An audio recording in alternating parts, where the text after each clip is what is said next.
Con phát của luôn à. Nhưng mà món lá bỏ quá. Hello, xin chào nhé.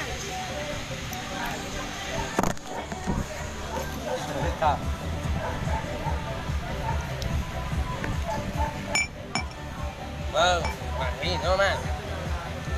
Bia này.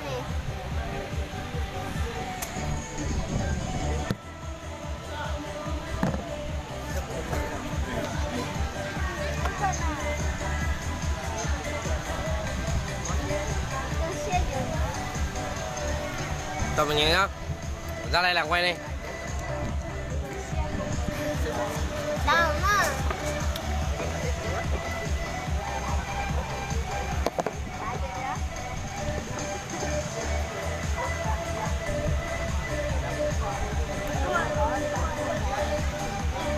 Ta lớp bỏ của lá trên chia kìa.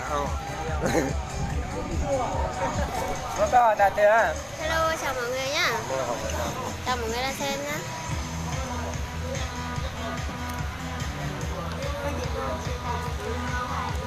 Đâu đó?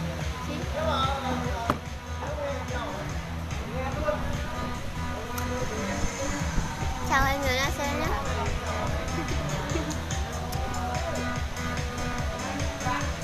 Nhưng mà anh yêu nó thôi á.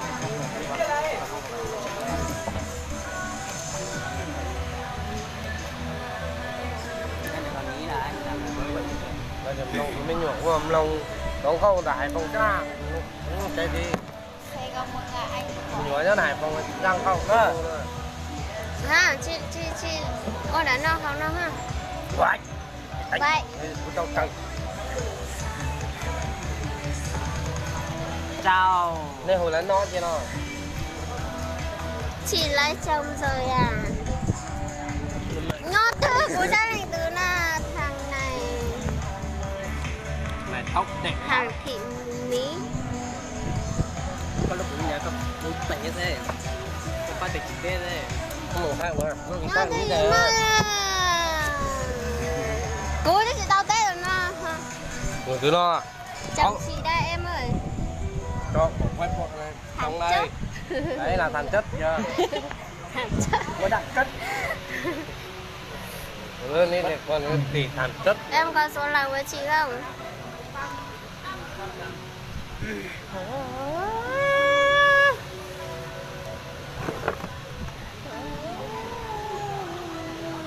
Đông ngon lắm mời nó lời đi.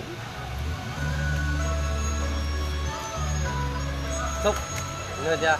Xúc con miệng nó này, nó xúc vào miệng nó à. Xúc vào miệng rồi thì xúc vào miệng rồi thì Xúc ngon miệng nó thì xúc ngon miệng. Ở bên đó xuống ngon Bỏ ít tu hồng đây đến nhà to nó chỉ ra một nó chỉ tàu hết. Mà nên tụi nó nên nhờ tàu xin nên một chế nên đặt các tụi nên bằng wifi anh tàu lại. Được. Trên em mất thua nó chỉ tăng nhớ lại là. Trên em mất thua rồi thì chỉ có mà. Bia nào? Chị làm công ty gì vậy? Biết. Chị không biết nhưng mà chị làm sữa năng ở khu công nghiệp Đề Trắng Bắc Giang nhá. Em muốn đi làm không? Xuống đây làm với chị. Giờ đi làm với chị.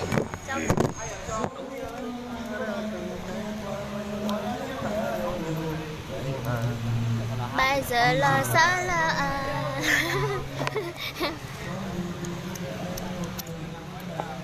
bye bye. Biết không? Chào hai người xinh Xin gái. chào. Mới mất cuốn đọc á, thế này có gì thái được không? Xin chào mọi người nhé. Chim mình thì cả tê. Xin chào mọi người nhé. Ra đây làm quen đi. Mình xin giới thiệu này. Mình tên Khánh, Thảo Bà ở Sơn La. Đây để làm quen đi.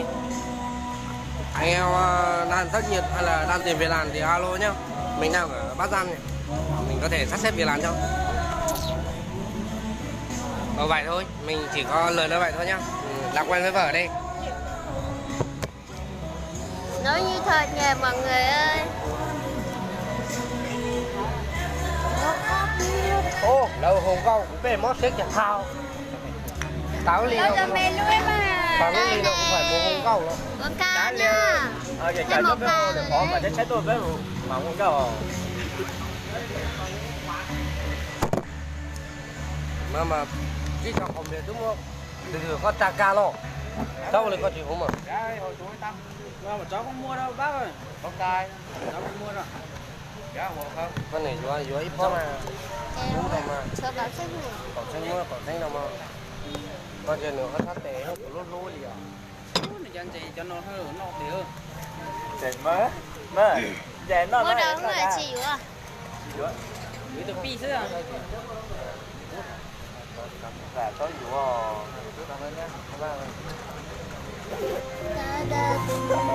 Đến chạy nó cho nó về. Có thể sao lần chị nó cái Để nào? chị ơi.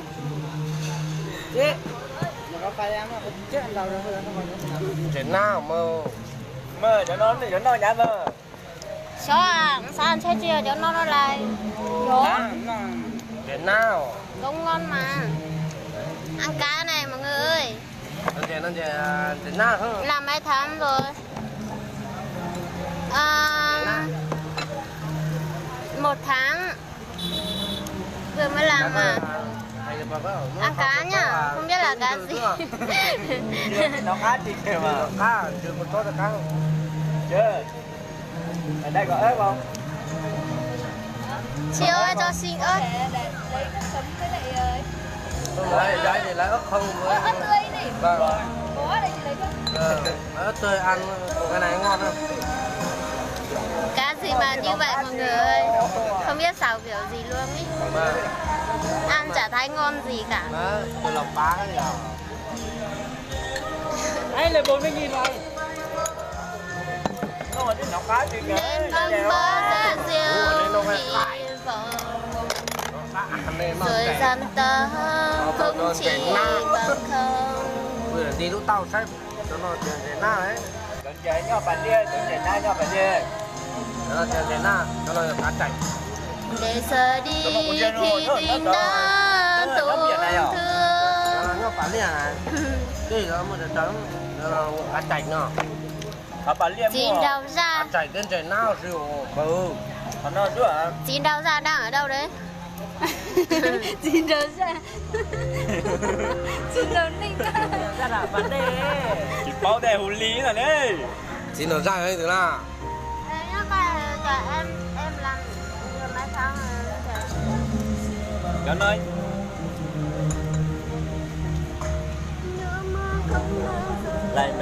Làm mấy tháng rồi. Vừa mới vừa vào làm thôi. Vừa vào làm hơn chục ngày thôi.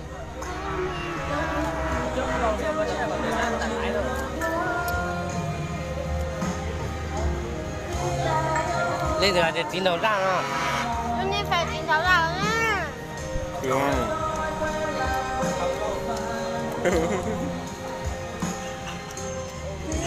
Đi chứ. Chín đầu ra rồi. À. Giờ mở lên phải nó lên liền ấy. Học chắc khó à. Tích tà rồi ở trong nào. Đấy thấy à. Sao bây giờ nó biết sao ấy. Sao là bạn trai ấy. Hỏi gì ta muốn cho mày có tiền tất cả gì mà. Có biểu có mày cá cái nó không thẻ chứ. Cho cái học việc cái tên là cái họ ta là anh trai ấy. Họ ta chủ có một giống kia để khó lớn mà lấy một trai ấy không? Một cái chế một quán ăn mà quên đi non tàu. Nhớ chị tao cái xỉ là do. À bênนู้một chế. Nó chỉ tao à. Tôi chỉ lái vâng. Lại Lái mà cái gì nhút tao dù đặt cho dù qua dù đặt cái à. tôi Dù qua chế dù đặt cái mà. Tên đó à. tôi vừa gần trong ấy tôi vừa ngồi vô. Cái gì muốn mông đi không? Hay là trong đấy thì mong là Cà phê có bạn con tàu hỏa chứ cà cũng ba tao là sáng mà to ý là lúc chia tới lúc chua lì đi mà cũng mà qua ăn nữa. Chà.